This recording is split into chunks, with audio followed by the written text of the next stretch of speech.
Είμαστε οι συνοριοφύλακες. Μου αρέσουν οι εκρήξεις και οι φωτιές. Η ειδικότητά σου οι πλημμύρες. Προσθήκη στο σύνταγμα του βίου.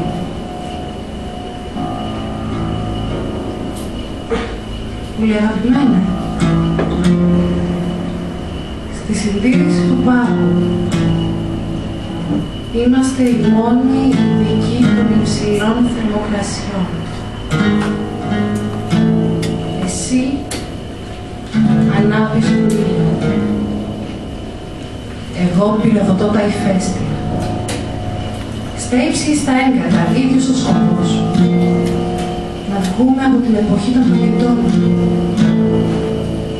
Πίσω έχει κατακλυσμούς και μπρος τυφώνες.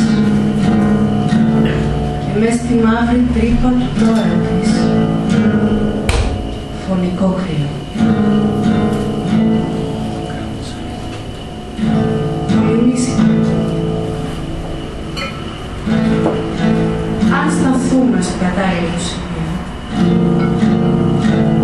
αν διασταυρώσουμε τα ξύφη, το ξέρεις, θα αρχίσει η μυσταγωγία του ολοκαυτώματος. Και αυτό που είναι να γίνει, θα έρθει γρήγορα πολύ. Όπως το λένε οι γραφές σου, τα manuals.